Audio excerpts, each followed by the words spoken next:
तो भाई लोग, आज हम बात करने वाले हैं लुकिसम के चैप्टर नंबर 87 के बारे में। तो यार, अगर आपने मेरे चैनल को अब तक सब्सक्राइब नहीं कराया तो जल्दी से इसको सब्सक्राइब कर लो। और यार, वीडियो शुरू करने से पहले आप सबसे कहना चाहता हूँ कि मेरे सुनने में आया है कि YouTube में एक चैनल है जो लुकिसम की वीडियोस बनाता है और उस पे स्ट्राइक पड़ चुकी है और इस वजह से वो कुछ ही दिनों में बैन होने वाला है, यानी कि बंद होने वाला है। देखो, अगर ये बात सच है तो कुछ समय बाद आपको मेरा चैनल भी नहीं मिलेगा। मुझे इस बारे में सच नहीं पता कि लुकिसम के चैनल सच में डिलीट हो रहे हैं या नहीं, क्योंकि यार किसी भी चैनल ने कॉपीराइट स्ट्राइक का स्क्रीनशॉट अपलोड नहीं करा है। लेकिन अगर ये बात 1% भी सच है तो सच में यार आप लोगों को बहुत ज्यादा मिस करूंगा जब मेरा चैनल बैन हो जाएगा। खैर, अब बात करते हैं आज की वीडियो की। आज की वीडियो की शुरुआत में हम देखते हैं जीहो को, जो बहुत ज्यादा खुश नजर आ रहा होता है क्योंकि पिछले एपिसोड में जीहो ने $1 लाख जीते होते हैं। जीहो जाते जाते अपने मन में सोच रहा होता है, वो कमाल है, मैं $1 लाख जीत गया हूँ।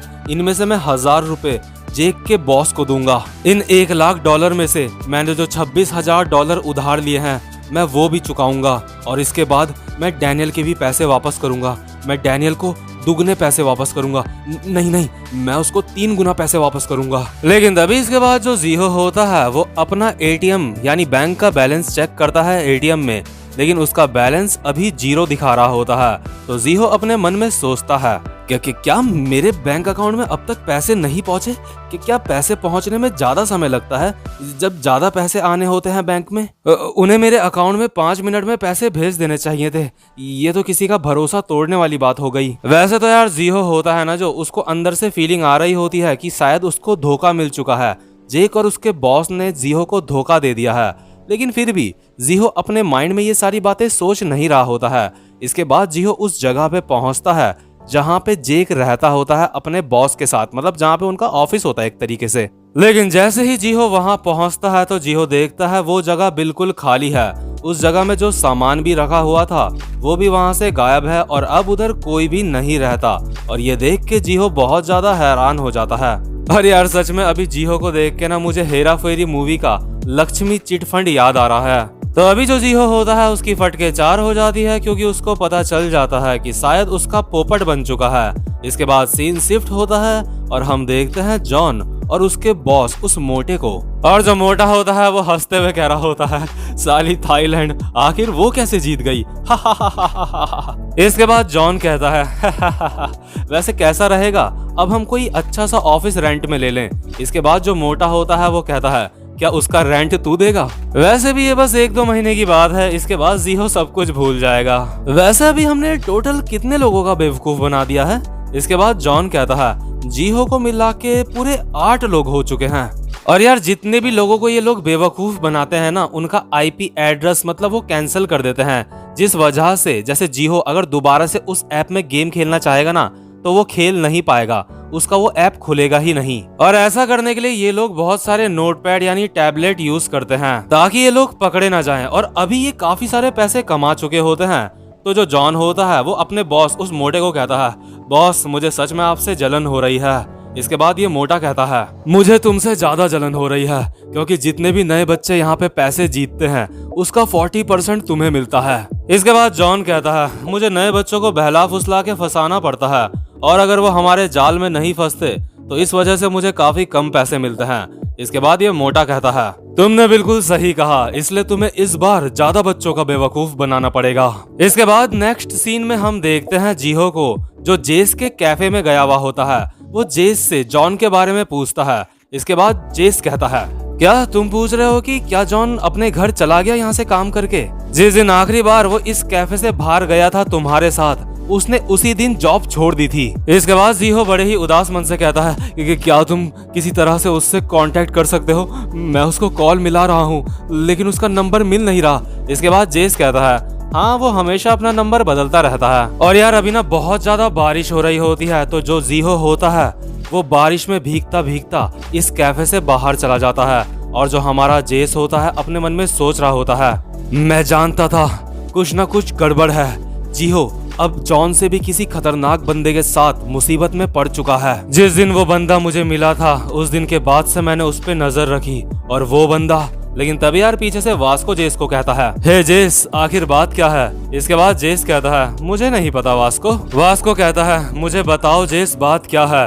वो जो बच्चा है वो डैनियल का दोस्त है। जेस अपने मन में कह रहा होता है, मैं वास्को को ये बात नहीं बता सकता। और यार क्योंकि आपको पता है, अगर उसने वास्को को ये बात बता दी तो वास्को सीधा फाइट करने के लिए पहुंच जाएगा उधर। तो इसके बाद सीन शिफ्ट होता है और हमारा जो जीहो होता है वो उस जगह पे पहुंचता है जिस गैंगस्टर से उसने $26,000 पैसे उधार लिए होते हैं, और वो उस गैंगस्टर को सारी बात बताता है। तो ये जो गैंगस्टर होता है वो जीहो को कहता है, तो आखिर तुम कहना क्या चाहते हो? इसके बाद जीहो कहता है, मेरा मतलब पैसे।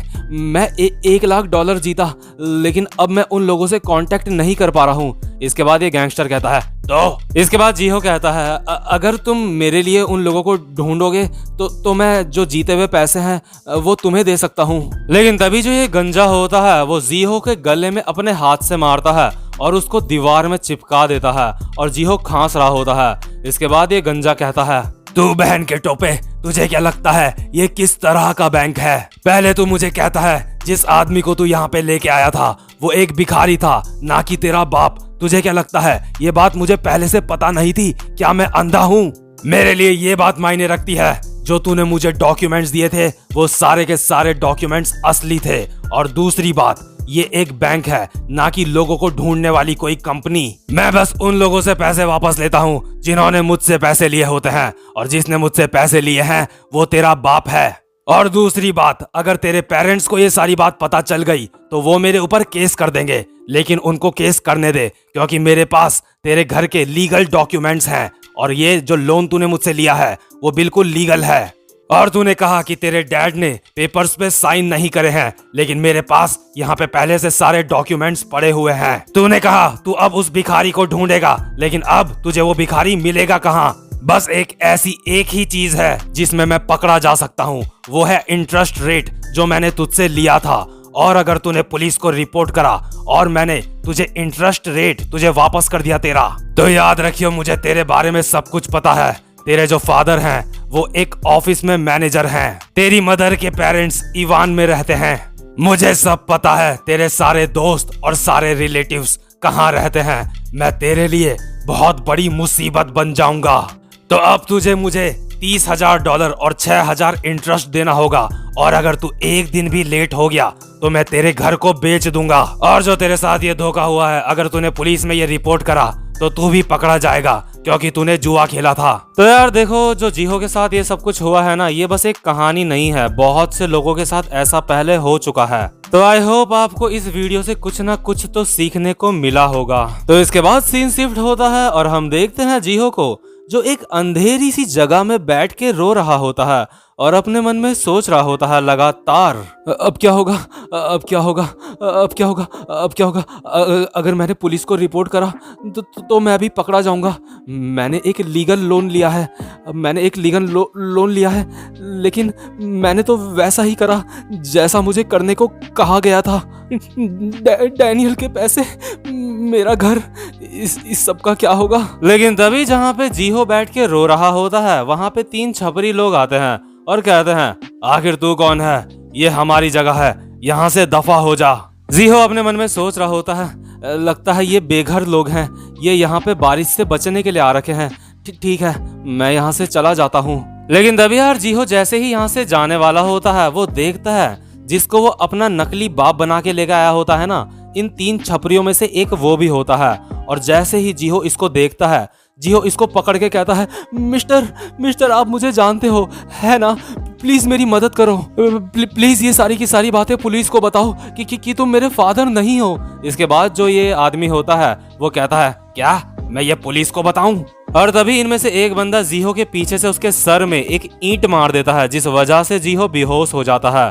और ये बंदा जो ये आदमी होता है वो कहता है, ये साला मुझे पुलिस से पकड़वाना चाहता था, आखिर इसको क्या लगता है हम यहाँ पे छुपे हुए क्यों हैं? इसके बाद बाकी छपरी कहते हैं, ओह इसने काफी अच्छे कपड़े पहने हैं, जरा इसका पर्स चेक करो, इसमें कितने पैसे हैं? इसके बाद सीन शिफ्ट होता है और हम देखते हैं जितने भी ये छपरी लोग होते हैं ना, वो जीहो के सारे कपड़े ले लेते हैं, उसके शूज तक ले लेते हैं। जीहो की नाक से खून निकल रहा होता है, उसने कपड़े नहीं पहने होते हैं और वो बारिश में भीग रहा होता है और रो रहा होता है। इसके बाद जो जीहो होता है वो बड़ी ही बेकार हालत में डैनियल के स्टोर में पहुंचता है और डैनियल को सारी बातें बताता है रोते रोते। कहता है मेरे साथ ये सब कुछ हुआ, मैं सच में शर्मिंदा हूँ डैनियल, मुझे माफ कर दो। मैं पुलिस को बुलाऊंगा, मुझे जो सजा मिलेगी मैं उसके लिए तैयार हूँ। मैं तुम्हारे पैसे वापस कर दूंगा डैनियल, प्लीज प्लीज मुझे माफ कर दो। इसके बाद डैनियल कहता है जीहो खड़े हो जाओ, तुम परेशान मत हो, क्या मैं तुम्हें पुलिस के पास छोड़ के आ जाऊं?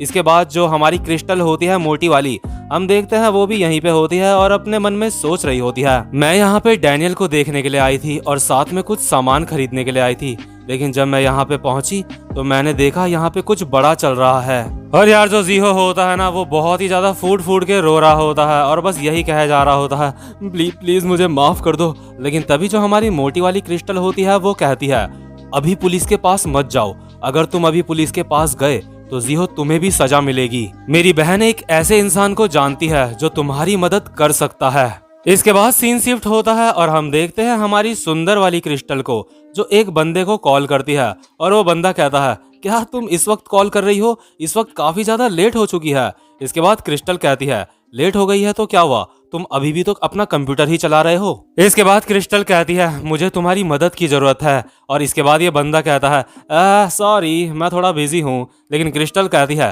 तुम्हें इस चीज के पैसे मिलेंगे। इसके बाद ये कहता है कितने पैसे मिलेंगे मुझे? क्रिस्टल कहती है तुम्हें हजारों डॉलर मिलेंगे। और इसके बाद क्रिस्टल अपने मन में कह रही होती है ये एक वही बंदा है जिसको मेरे डैड पाल रहे हैं। और यार आपको तो पता ही होगा जो क्रिस्टल के फादर है उन्होंने स्पेशल लोगों की अपनी एक टीम बनाई है और ये जो बंदा है ना ये बहुत बड़ा जीनियस है, इसका नाम है कोजी। इसको देख के तो ऐसा लग रहा है जैसे ये बहुत ही ज्यादा खतरनाक टाइप का कोई हैकर है। तो ये जो बंदा होता है ये क्रिस्टल की हेल्प करने के लिए तैयार हो जाता है और ये वाला चैप्टर यहीं पे खत्म होता है।